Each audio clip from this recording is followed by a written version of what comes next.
పెద్దలు అందరూ చెప్పారు, స్టీల్ ప్లాంట్ అంటే ఆ రోజుల్లో పెట్టింది ఓన్లీ ఇదేదో ఇండస్ట్రీ, దీని మీద లాభాలు సాధించాలనే ఉద్దేశం కాదు.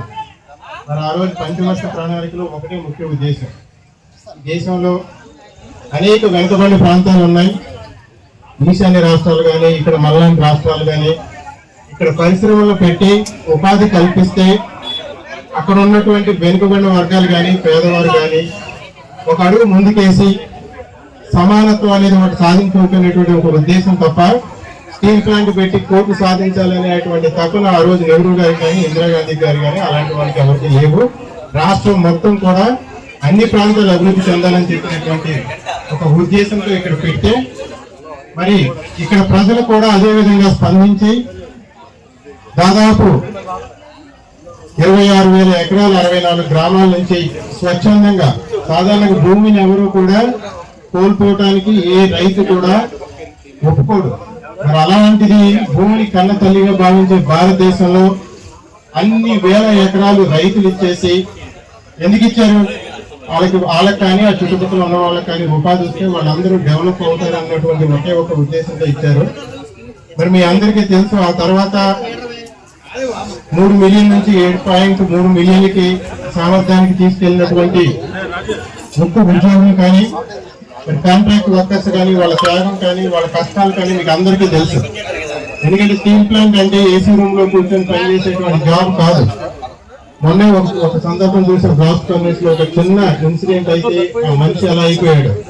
మరి అలాంటి ఎంతో మంది 32 మంది ప్రాణత్యాగాలు కాదు, ఆ రోజు నుంచి ఈ రోజు చూసుకుంటే కొన్ని వందల మంది స్టీల్ ప్రొడక్షన్ లో ఎంతో మంది ప్రాణాలు అర్పించినటువంటి నేపథ్యం ఇది.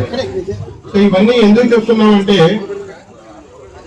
ఈ దేశంలో స్టీల్ ప్లాంట్ పెట్టేటప్పుడు అవినీతి, తర్వాత ప్రొడక్షన్ లో అవినీతి, మేనేజ్మెంట్ కానీ మినిస్ట్రీస్ కానీ అడుగడుగున అవినీతిని చేసుకుంటూ ఈ రోజు స్టీల్ ప్లాంట్ ని ఈ స్థితికి తీసుకొచ్చారు.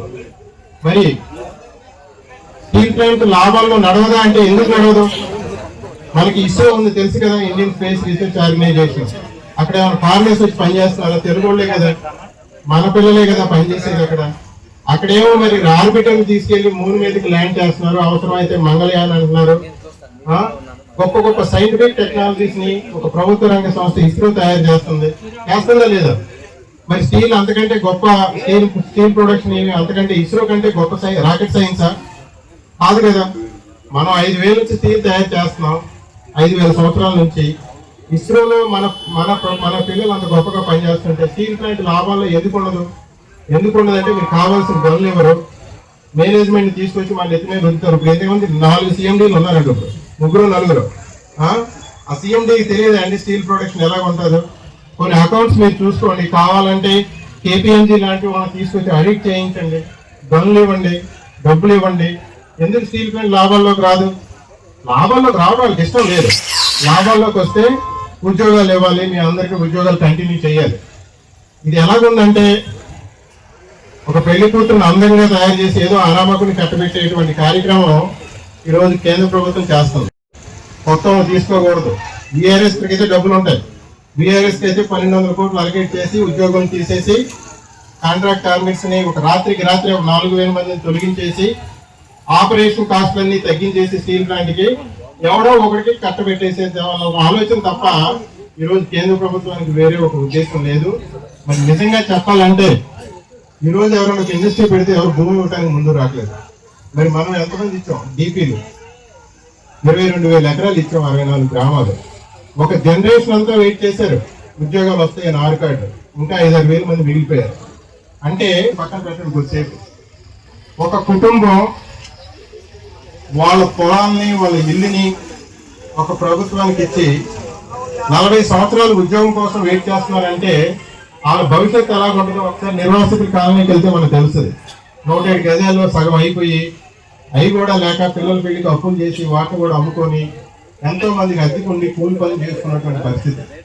అలాంటి వారికి కనీసం మనం ఒక 15,000 జీతం కూడా ఇవ్వలేనటువంటి ఒక కార్మిక విధానాన్ని, ఇక్కడ ఉన్నటువంటి ప్రభుత్వ విధానాన్ని మనం అందరం కూడా తప్పుపట్టాల్సిన అవసరం ఉంది. 100 కోట్లు స్టీల్ ప్లాంట్ చేయాలంటే వాళ్ళు బడ్జెట్ మొత్తం చూస్తారు, కానీ 16 లక్షల కోట్లు ఈరోజు కార్పొరేట్ చేసినటువంటి రుణమాఫీ, మన ప్రభుత్వం చేసినటువంటి రుణమాఫీలు కార్పొరేట్ కంపెనీలు అందరం ఎక్కించడానికి అక్షరాల 16 లక్షల కోట్ల పైన. మరి ఒక స్టీల్ ప్లాంట్ కోసం ఇంత ఎందుకు ఇవ్వకూడదు?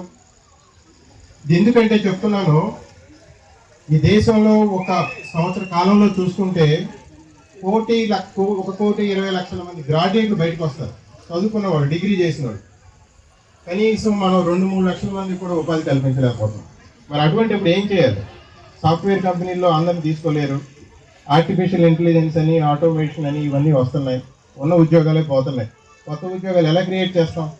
కొత్త ఉద్యోగాలు క్రియేట్ చేయాలంటే లేబర్ ఇంటెన్సివ్ సెక్టర్స్ ఇలాంటివి ఒకటే, స్టీల్ ప్లాంట్ కానీ, పోర్ట్లు కానీ, రైల్వేస్ కానీ, వీళ్ళని కూడా ప్రైవేట్ చేసేస్తామంటే మరి జనాలు ఏం తిని బ్రతకాలి? ఎలా వస్తాయి ఉద్యోగాలు? అందరూ అమెరికా వెళ్ళిపోలేరు, అందరు గల్ఫ్ వెళ్ళిపోలేరు కదా, వద్దాం చేయాలి కదా, కార్మికులకి న్యాయం చేయాలి కదా, ఎంప్లాయీస్కి న్యాయం చేయాలి కదా. అవన్నీ పక్కన పెట్టేసి ఒక అదానీ బాగుంటే చాలు, అంబానీ బాగుంటే చాలు, లేకుంటే 1 నేషన్ 1 అదానీ, 1 నేషన్ 1 అంబానీ అన్నట్టుగా పరిపాలన చేస్తున్నటువంటి కేంద్ర ప్రభుత్వం కానీ ఇక్కడ రాష్ట్ర ప్రభుత్వం కూడా చొరవ తీసుకొని, ఎందుకంటే ఇక్కడ రాజకీయాలు ఏం లేదు, అన్ని పొలిటికల్ పార్టీస్ ఒకటే. స్టీల్ ప్లాంట్ విశాఖపట్నానికి ఎంత అవసరమో మనందరికీ తెలుసు. సో రాజకీయాలను పక్కన పెట్టి స్టీల్ ప్లాంట్ని కాపాడుకుంటే విశాఖపట్నానికి భవిష్యత్తు ఉంటుంది. ముఖ్యంగా ఇక్కడ భూములు కోల్పోయి మీలాగా కష్టపడుతున్న ఉద్యోగస్తులందరూ కూడా న్యాయం జరుగుతుందని చెప్పేసి తెలియజేస్తూ, స్టీల్ ప్లాంట్ చేపట్టేటువంటి ఏ పోరాటమైనా ప్రతి పోరాటంలో కూడా మీకు అండదండగా ఉంటామని, ఆ రోజు ఎలక్షన్ అయినప్పుడు రిజల్ట్ వచ్చిన 2వ రోజు కూడా కార్మికులు, కాంట్రాక్ట్ కార్మికులు అడ్మిన్ దగ్గర బిల్కి వెళ్దామంటే రిజల్ట్ వచ్చిన 2వ రోజు కూడా మేము మీతో కలిసి రావడం జరిగింది. గెలవనప్పటికీ కూడా, బాధలో ఉన్నప్పటికీ కూడా, మీరు ఏ చేసే కార్యక్రమం అయినప్పటికీ కూడా మేము కూడా నిర్వాసితులమే, మా కుటుంబంలో కూడా నిర్వాసితులు ఉన్నారు, ఆ బాధ తెలుసు. మా వార్డులో కూడా 3 నిర్వాసితుల కాలనీలు ఉన్నాయి. ఉద్యోగం వస్తే ఎలాగ ఉంటుంది, లేకపోతే ఎలాగ ఉంటుందో అవన్నీ కూడా ప్రత్యక్షంగా చూసిన వాళ్ళం. వచ్చిన వాళ్ళ పరిస్థితి కూడా ఏం బాగలేదు. ఎందుకంటే నెలకు 2 సార్లు జీతాలు, 4 నెలలు జీతాలు ఇవ్వట్లేదు అంటే మన లేబర్ కమిషన్ ఏం చేస్తుందో మనకు తెలియదు. కనీసం వాళ్ళు సుమోటోగా తీసుకొనైనా ఇలాంటి పరిస్థితి రాకుండా చూసుకోవాల్సిన బాధ్యత వాళ్ళకు ఉంది. ఖచ్చితంగా మీరు చేపట్టేటువంటి ఏ కార్యక్రమం అయినా పార్టీలకు అతీతంగా, రాజకీయాలకు అతీతంగా మీ అడుగులో అడిగేసి మీ వెంట ఉంటామని తెలియజేస్తూ అవకాశం ఇచ్చినటువంటి మీ అందరికీ ధన్యవాదాలు.